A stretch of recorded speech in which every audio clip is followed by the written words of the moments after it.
One of the darkest times in the history of medicine occurred during the Holocaust. In the midst of World War II, Nazis performed horrific experiments on Jewish prisoners. One of the worst was using Jews as guinea pigs for various vaccines that would ultimately be sent to the Nazi soldiers fighting on the front lines. While these accounts are tragic, it's actually not the entire story. What the Nazis didn't realize is that within the walls of a single concentration camp, one team of starving Jewish prisoners, posing as scientists, pulled off a daring and deadly act of sabotage. This is the story of those heroes. By 1941, Hitler had taken all of Poland. His tanks rolled through the cities and villages with ease, claiming the land for the Nazis. The outlook was bleak for the Poles, especially the Polish Jews, who were forced into ghettos with barely any food or medicine needed to survive. Amongst the thousands of prisoners confined to these walls was Dr. Ludwig Fleck, a Jewish biologist. He had been a prominent member of the academic community in Poland with a lovely wife and son at home. He witnessed his homeland get rocked by the war. It was threatened by the Nazis, then taken by the Soviets, then taken back by the Nazis again. Surrounded by death either from famine, sickness, or the end of a Nazi rifle, Fleck's day-to-day was terrifying. But his work never came to a close. While leaving the ghetto meant almost certain death, Fleck had protected status thanks to his academic mentor, a man named Dr. Rudolf Weigel. Similar to Oskar Schindler, who saved the lives of 1,200 Jews in the war by hiring them to work in his factories, Dr. Weigel similarly protected as many Jews as he could by enlisting them in the fight against the only threat that could rival the Nazis, a disease known as typhus.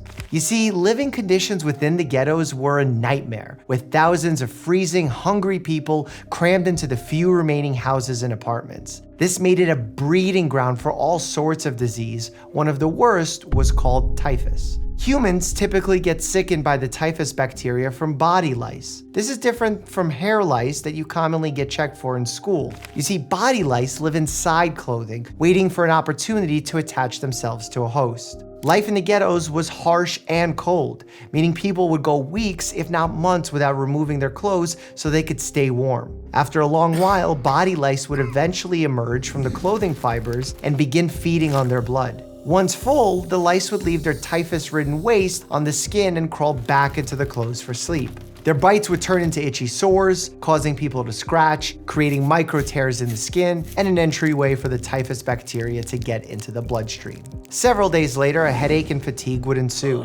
A few more days and skin would turn pale and reflexes would slow. Tiny red circles would pop up on the arms, shoulders, and torso. A raging fever up to 108 degrees ravaged their bodies, with loss of control of bowels, and then the worst symptom of all, hallucinations. Patients would lie in bed for days covered in sweat and human waste, tossing and turning as they screamed into the void, lashing out at imaginary people and vocalizing horrific nightmares. The more well-equipped hospitals used straps to tie patients to their beds so they wouldn't attack the staff or leap through glass windows in an attempt to escape the nightmares. One doctor likened a typhus ward to an insane asylum. For those lucky enough to fight off the infection, they were sometimes left deaf or with a profound loss of their own memory. Typhus impacted virtually every corner of the European side during World War II, killing thousands of Jews, including Anne Frank. To combat typhus, Dr. Weigel worked with Dr. Fleck to develop potential vaccines. He employed a small army of his own called louse feeders, who were permitted to leave the ghettos every day and sit in rooms where lice were intentionally allowed to bite them. However, these were clean lice that didn't carry typhus. This was a crude way to sort of harvest the bacteria in order to facilitate the creation of a typhus vaccine. Being a louse feeder was not exactly glamorous work, but it was considered a job in the eyes of the Nazis, which would keep another Jew alive.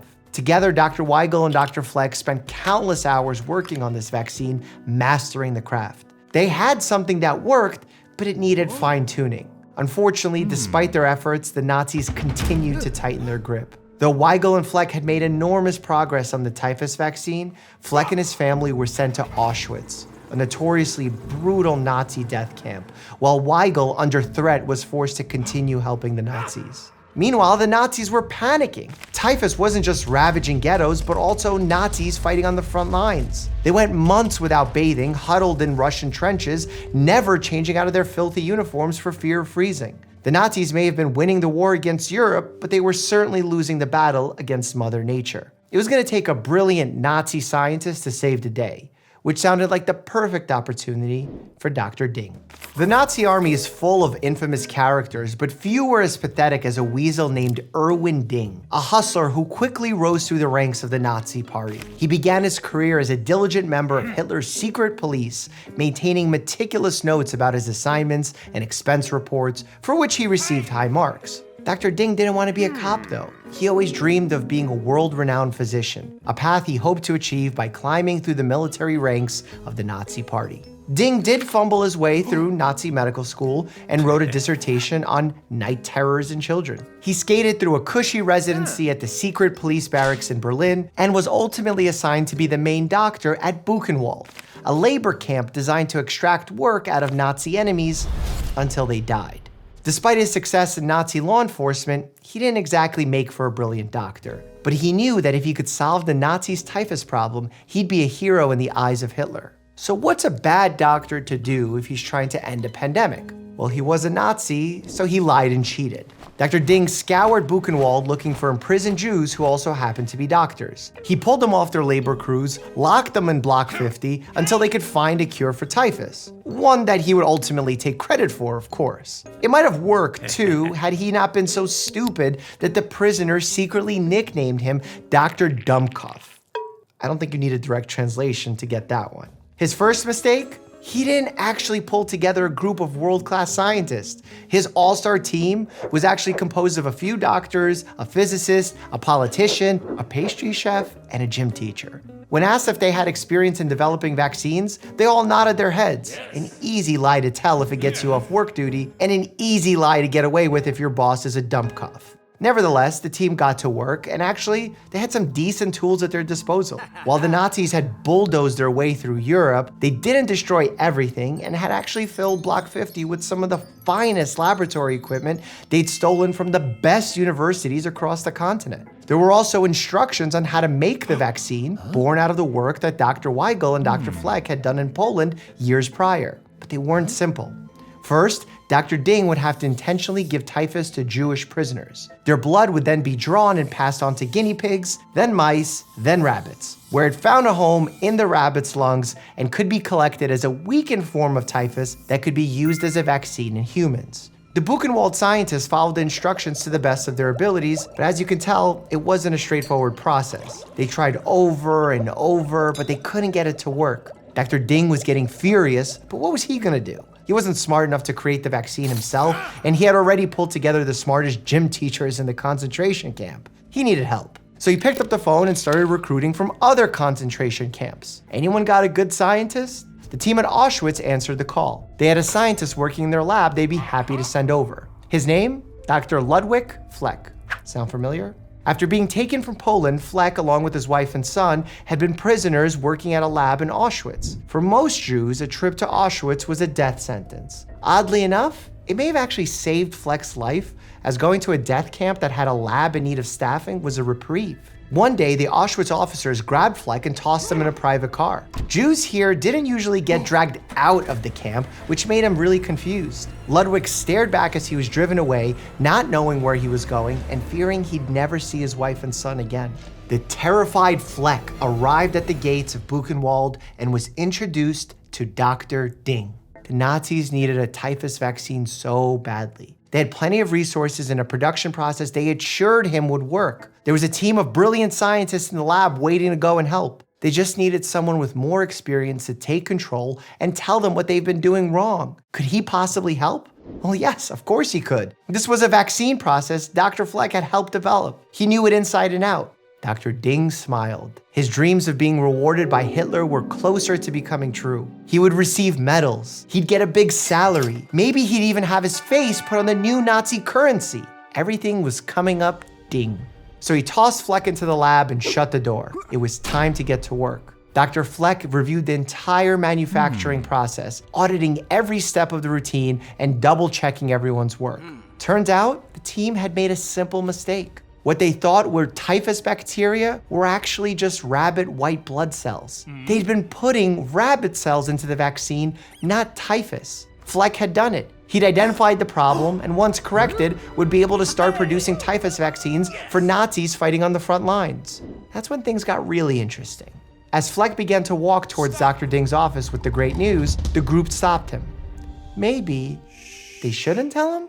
It was there in that moment that a group of Jews trapped inside a concentration camp began one of the most brilliant cases of sabotage throughout the entire war. They'd created a working vaccine against typhus, and they were going to keep it for themselves. They got started immediately. Fleck went to Dr. Ding with a false update. He'd corrected the production issues, and they were now producing a functional vaccine. Dr. Ding beamed and demanded they swing into full production. "What do you need?" he asked. "Rabbits," Fleck responded. "Lots of them." And so the ruse began. Fleck and the scientists began producing fake vaccines with white blood cells from rabbits and shipping them out to Nazis on the front line. Thousands of Nazi soldiers received the vaccines, assumed they were immune from typhus, and caught it anyway. Meanwhile, Fleck and the scientists created a real vaccine, marked it with a red dot on the label, and distributed amongst themselves using it on their fellow Jewish prisoners. And all the rabbits, after they were used to create effective vaccines, they were secretly cooked and shared amongst the starving Jews. Dr. Ding had no idea. He began taking all the credit for the vaccine he thought was going to win them the war. That was until he got a phone call from the Nazi headquarters in Berlin. "Your vaccine! It doesn't work!" his bosses screamed. The soldiers on the front lines were dying just like before. Ding looked like a fool. He hung up the phone and stormed into the lab, demanding Fleck explain himself. Despite his life being on the line, Fleck remained calm. He was ready for this. "Impossible," Fleck insisted. "Our vaccine does work. They must have ruined it during transportation or administered it improperly." Fleck handed Ding a small sample of the real vaccine.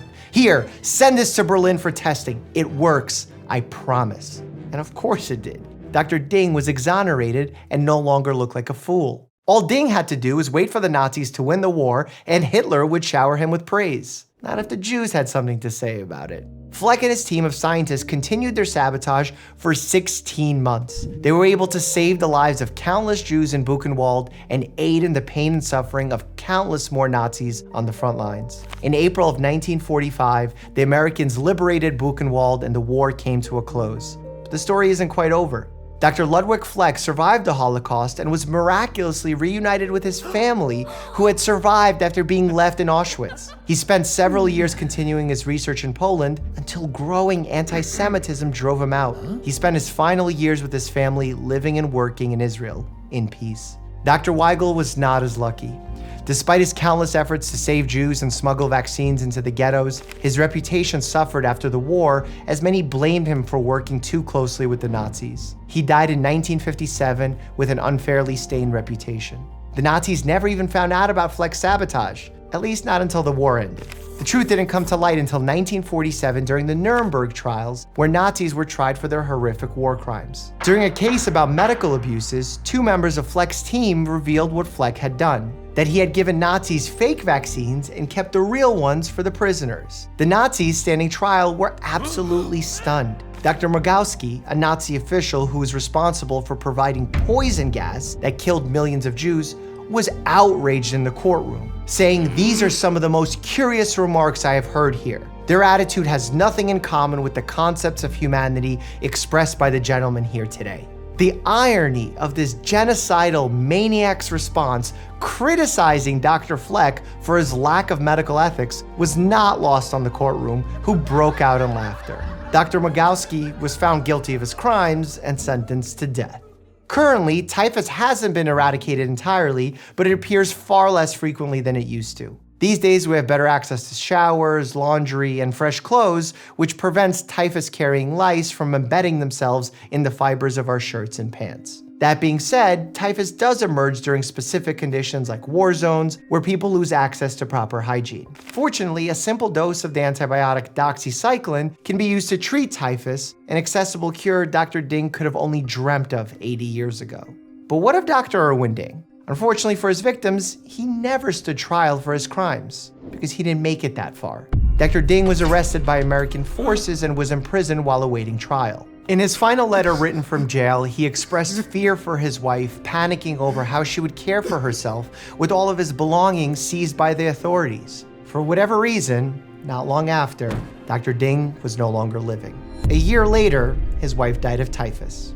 Dr. Ignaz Semmelweis was the first person to realize washing your hands could save your life, and he was punished for it. Click here to check out that story, and as always, stay happy and healthy.